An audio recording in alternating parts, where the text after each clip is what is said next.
how would LeBron James do in MMA if he trained? Okay, that's an interesting question. I'll tell you why. Basketball players have great footwork. Now, listen, I've trained athletes from every background. Okay, every background. And I'll tell you something. Whenever a ex-basketball player comes to the gym, I'll tell you something. They have a good instinct for striking. They have a good instinct for striking. I'll tell you why. The footwork. Again, I never played basketball. Okay, actually, I've played very little basketball. Like at the lowest level you can imagine, that's the level of basketball I've played. Okay, like just recreationally, of course. Their footwork, when you see them dribble the ball and they zigzag, that's exactly what the footwork agility you need for MMA. Changing direction, hopping back and forth. This is of course, the jumping is great. You know, the explosiveness, obviously, that they develop, the hand-eye coordination, but the footwork, the pivoting back and forth, the cutting back, the zigzagging, the juking back and forth. That's really what you need for striking. And of course, basketball players usually have a long reach or tall, etc. That's also great for striking. So if LeBron James had the toughness of a fighter, okay, because he might not have the toughness, the mental fortitude, the toughness of a fighter, he can be very successful in MMA. And of course, he'd have to dedicate the hours and years, and you know, he'd have to go through the ropes. But that footwork, that agility, that I also find in soccer players. If you find soccer players that come to MMA, or also usually have great footwork. Okay, obviously for obvious reasons. So whenever whenever a sport has great footwork, like, you know, the juking and stuff, they usually make for great strikers. Now, grappling is another set of attributes that you need. So it's hard to tell if he would have those. However, it'd be interesting to see if he did. How about hockey players? Yes, hockey players are always super strong. Now, don't forget, hockey players are sprinting down the ice. So they're constantly sprinting in bursts.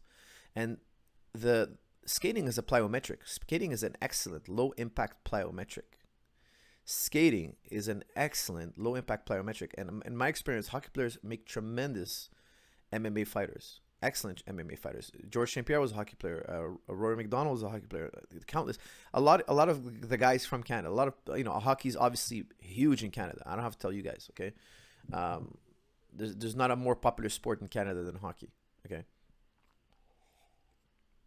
And they make incredible athletes. Posterior chain, the legs, the backs.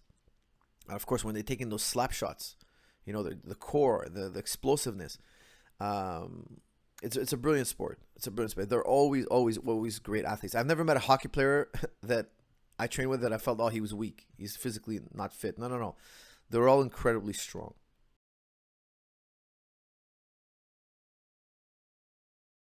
When should a fight be stopped by a coach? Well, listen, I saw the Pennington fight. Okay, and people were asking me what I thought of that. Look, I like to stop the fight. If my fighter's in trouble, I don't want him or her to stop the fight. If they tell me, hey, coach, I had enough, I'll stop the fight. Okay, I'll stop the fight. They don't have to say it publicly. And look, if Pennington really wanted to stop the fight, she should have just told the ref, I'm done. But of course, she doesn't want to do that, right? She doesn't want to quit. It's the coach's responsibility to know that the fighter doesn't want to pull the plug. And for whatever reason that is, okay, they're having an emotional struggle. A part of them wants to keep fighting, and a part of them saying, look, my nose is broken, this is inhuman, okay? Now, when they stop the fight themselves, they open themselves to a lot of criticism. They open themselves to a lot of judgments. And something happens to the fighter sometimes psychologically. They might be like, hey, am I a quitter? Am I not tough enough? Did I do something wrong? Did I let down my fans? You know, you got to take that off the table for them. It's safety first, okay? So me personally, if I see my fighter has no chance of winning, okay, or let's make that more specific. If I think the chances of winning are less than 2%, okay, there's always a chance of winning. I like to tell my fighter, like I would tell my fighter in a Pennington situation, I'll tell her, look, you have 30 more seconds to knock her out. I'll tell her, look, you have 30 seconds. If you don't knock her out in 30 seconds, I'm pulling the plug. I'll take the burden off of her. Okay, why?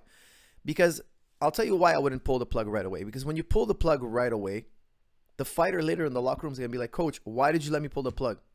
Don't forget, fighters in the heat of the battle, sometimes, they say crazy things. But when the heat of the battle cools down, they're like, hey, why didn't you direct me? Why didn't you help me out there? I was in a confused moment. Why didn't you encourage me? Why didn't you push me a little further? You know I can do it. Why don't you believe in me? That you might get that type of response. So if I look at my fighter and I ask them, you know, are you hurt? Is your nose hurt? Yes, your nose or your ribs are hurt. And I see that you're not fighting back. Or for me, in the case of Pennington, the knees were just too much. In my opinion, those are too much. And for the long-term health of Pennington, it was too much. Okay, now again, I have no way to know for sure objectively. This is just from my experience of watching countless fights. This is where the human breaking point that I've observed is, you know, and I have nothing to go on medically, obviously. You know, we're not giving our brain scan between fights, and the doctor's standing there and he's seeing the same fight I'm seeing. But you think the doctor knows what it's like to get hit with a knee in the head? He doesn't know. He's never been hit in the head with a knee. He doesn't know the feeling, okay, the first person experience of what that's like. He's only looking at the aftermath after. He's going to look at the brain and say, oh, those shots do, you know, they create this type of damage. I don't know that. As he's watching it, the doctor doesn't really know either. Okay, most of the time they can't know. They don't have experience with that. There's no scientific experiment where we knee people in the head and then examine them immediately after and measure the impact of the knee and what type of knee hurts, what type of, you know, what type of knee causes what type of damage. We don't know that. Okay, so there's a lot of guesswork, is what I'm trying to tell you all. There's a lot of guesswork.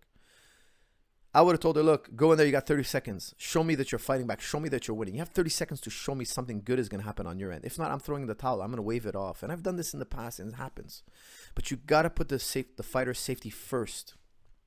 Now, it was a title fight. On a title fight, you know, the fighter, you want to give the fighter every chance to possibly win. But again, that should never go over safety. Safety first. Okay, guys, next one here.